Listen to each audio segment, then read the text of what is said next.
Okay, now I'm doing example number 27, which is page 263. This might be a bit of a fine print, but you can just look up online. You can see it. I'm just going to read it to you very quickly.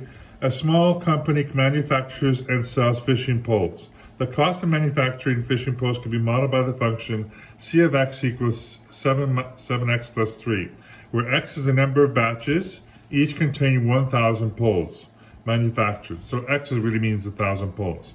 The revenue, the amount that they collect, the money that they collect, is modeled at revenue equals x cubed minus 10x squared plus 20x. The company has enough workers to produce a maximum of 1,200 fishing poles. Okay? So here is an example. Now, how do we find the profit? The profit, it says here, state the domain in, who cares about that? Find the number of fishing poles that the maximum should manufacture in order to maximize the profits. By the way, state the domain in range, state the domain of both the cost and revenue function. That's not important, don't worry about it. I don't want to waste too much time on that one. Anyway, the profit is obviously revenue subtract cost. And keep in mind, you have to put this both in brackets. Okay, because it's subtracting the whole thing. You simplify it, it would be x cubed minus 10x squared plus 13x minus 3. Okay? Now, again, here is the graph. It's the red one. I try to be consistent. It's the red one. This is a profit function. It actually dips above here very early, but not that high. I didn't really have to show all this, but I can just leave. There's a reason why I'm doing this, okay? So the red one is actually the profit function, x squared minus 10x squared plus 13x minus 3. Okay, now, we make it equal 0. We take the derivative now. Okay, we have to take the derivative. That's the whole thing about these these chapters on calculus / derivatives. It's all about derivatives. So this becomes 3x squared minus 20x plus 13. Again, make it equal 0. It will help you find a min or max, or both, depending on what's available. Now, I cannot use my chart for this because it's not a nice number, but I'm using the quadratic formula for this. Plug it in, I actually get two answers. 5.937 if I use the positive version, and the negative version, I get 0.730, okay? Now, I'm taking a double derivative now, because I'm interested in the concavity. You see, I can figure all this out without drawing a graph. Without drawing a graph up here, I can figure all this out. You don't need to draw the graph, but if I show you the graph, you can get a better picture of what's going on. So now, a double derivative from here, this will be 6x minus 20. There you go. Now, I plug these values that I found that are basically plateaus, I plug it into the double derivative, which will tell me the concavity. When I plug the 5.937 times 6 minus 20, it gives me a positive value, which means it's concave up, and therefore it's a minimum. Okay, and you can see from this graph, 5.935, it's concave up, therefore it has to be a minimum. And then if I plug in the smaller number, 0.730 into here, plug it in, you get a negative value, therefore it's concave down, therefore it has to be a maximum. So it's concave down at 0.73 there. So that has to be a max because it's concaving down. Now, since each batch X is 1,000 poles, then we'll take 0.73, which is this number here, times 1,000. So approximately 730 poles need to maximize the profit. The question here also talks about minimizing profits.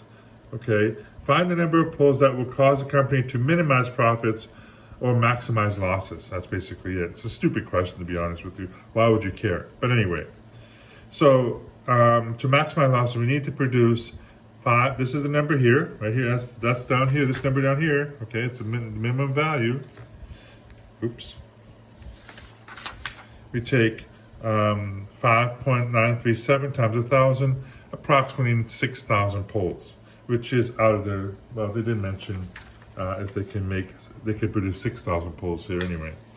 But yeah, so 5,937 poles. Okay, now Now I'm going to talk about break even, the break even point. And let me just grab my calculator here.